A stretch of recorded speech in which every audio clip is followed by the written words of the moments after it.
Hi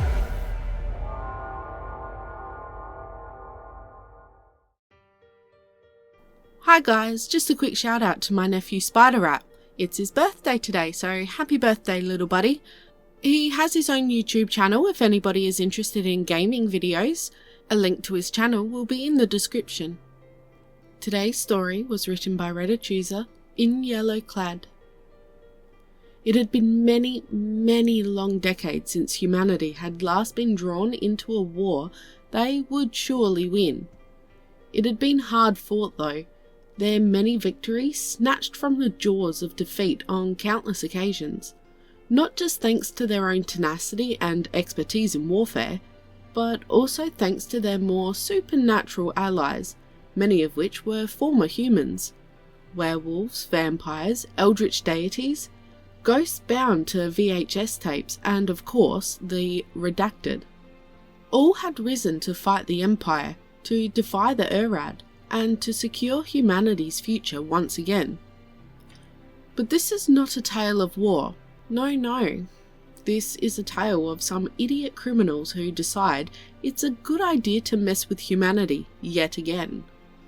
A group of fools who have found an exceedingly human dwelling nestled deep within a lush, vibrant forest just as the suns began their descent. It was a quaint little house, only 2 stories tall, but large enough for an average human family. There was a well-maintained garden that wrapped around the front and side of the house, a small pond on the opposite side filled with aquatic lifeforms of less than sapient nature. It was an idyllic place for a home, one that knew peace and joy.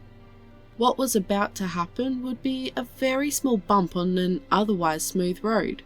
The criminals, low-level gangsters with barely a brain cell between them, were part of an equally idiotic gang that somehow, for all its poor choices, had managed to survive long enough to garner a reputation as being so incompetent they managed to be competent. As paradoxical as that may be.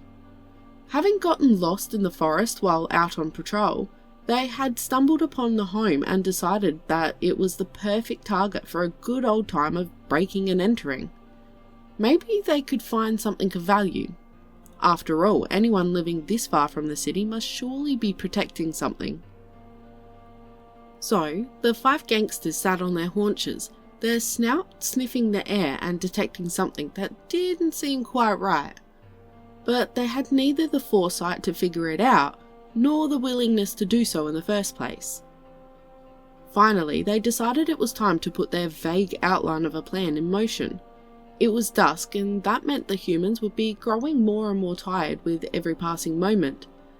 Thus, it'd be the perfect time to strike, as the denizens within could not even hope to resist as well as they normally would be able to. So the group began to creep forwards, falling onto all fours for better sneaking. They were Unel, scavengers. They most resembled hyenas with scales. They were not the most intelligent or innovative species, but they made good use of what intelligence they did have, as early in their history their homeworld was used as a junkyard for anything the rest of the galaxy didn't want or need anymore. At the time, nobody even knew they existed, so it was quite the surprise when all of a sudden there were ships filled with unknown aliens taking off from the planet. So here they were, creeping up on a perfect little home in a perfect but large forest. When they reached the door, they did what criminals are known to do. They broke in. However, instead of picking the lock or simply attempting to open the door in the event it was unlocked, they kicked the door in, plasma weapons raised and snarls in their throats. They expected the screaming of women and children, of the fierce bellowing of a male. Instead, they were greeted by a short, slightly plump human woman in a quaint little sundress and with a shawl around her shoulders. She briefly looked surprised by the sudden appearance of aliens forcing their way into her home, but it was quickly replaced with a soft smile and holding up a tray of what appeared to be cookies in her oven mitt-clad hands.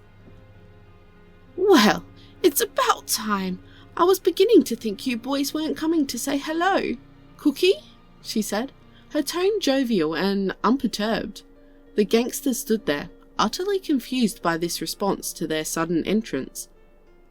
"Shame about the door, but I suppose it will give Victor something to do. He's been getting bored lately and that—" "Give us all your valuables," one of the gangsters barked, and the human woman blinked, the tray lowering slightly. "Why?" she said, and the gangsters paused. Surely she knew why. They had the guns and the numbers, and whoever this Victor was wouldn't stand a chance against them either, so it was clear that they should just do whatever the gangsters said. Because we have guns. We kill you if you don't give us what we want," another said, and the human woman blinked. Then her eyes widened slightly. "Ah, I was hoping those were just toys," she murmured, before clearing her throat. "But to answer your demand for our valuables, no." "No? We kill. Give us valuables or you die. We burn house down." They barked some more, and the woman simply sighed, shaking her head as she set the tray aside. "And I said no. We're not going to—" She didn't get to finish, as her body was soon riddled with plasma bolts. The scent of burnt flesh filled the room, and she dropped like a bag of bricks, a somewhat pained and surprised look on her face.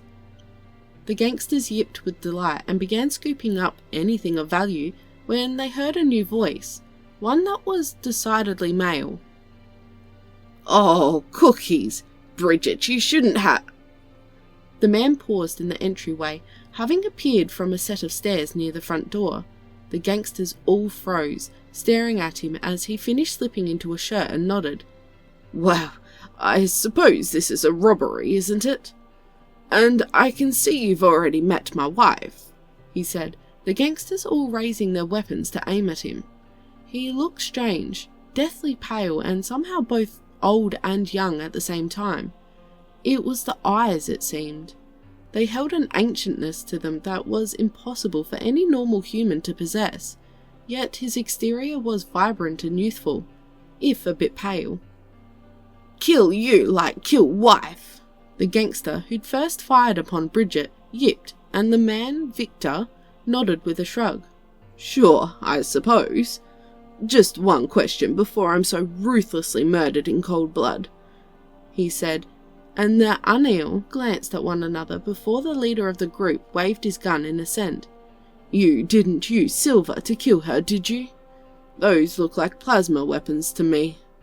This confused the gangsters, who all frowned, and then the leader spoke up again. "Why use silver? Plasma kill. Kill!" "Well, you see, silver is the only thing that can kill her. Otherwise, all you're doing is slowing her down and, well, she gets mighty angry sometimes, as you're about to discover." Victor smiled, clasping his hands behind his back and flashing a set of immaculate teeth, two of which were far longer than they should have been. From behind the Arnell came a soft rumbling, which promptly turned into a deep and menacing growl. As one, they slowly turned and were forced to tilt their heads back as the once small and plump form of a human woman rose into and became a hulking, athletic mass of muscle and fur, her fingers capped with wicked claws, and her mouth elongating into a maw filled with long, sharp teeth. "I'm afraid to say, but you've picked the wrong house, lads." The leader of the group turned back, only to find Victor had crossed the distance between them in the blink of an eye, and that his mouth was open and descending for his neck. The tranquil stillness of the forest around the home was rudely shattered by the sound of gunfire and the roar of a werewolf, before it went quiet once more. The animals, which had been quiet in the face of imminent danger, resumed their chirping and squeaking, and all was well. Not 8 hours later, a human walked up the path to the house, the uniform and badge he wore declaring him as law enforcement. As he stepped up to the front door, he noted it had been recently repaired. Not that well, but well enough to be functional at least. So carefully he knocked on it, and the response was prompt. the door swinging open on squeaking hinges and presenting him with the ever-youthful visage of Victor. "Evening, Victor," he said, tipping his hat to the vampire, who smiled broadly and nodded back. "Why, good evening to you too, Officer Thompson." "What seems to be the problem?" Victor asked, leaning against the doorframe a bit. "No problem, just the same old, same old. Say, we seem to have lost track of a group of ne'er-do-wells wandering around this area. You wouldn't have happened to seen or heard anything, would you?" Thompson asked, and Victor turned slightly, looking over his shoulder at his wife, who was currently knelt on the floor, a brush in one hand and a toothpick in the other. When she saw the police officer, she smiled and waved, all while scrubbing at the very large streaks of purple blood on the floor. "Can't say that I have, officer, though should we, you'll be the first to know," Victor said, smiling warmly, and Thompson nodded, tipping his hat to Bridget as well before taking a step back. "Thank you kindly. Your cooperation is highly appreciated, folks," Thompson said, not at all disturbed by the grisly scene inside the house. He stared back down the path, giving them a wave as he did. "Stay safe, you hear?"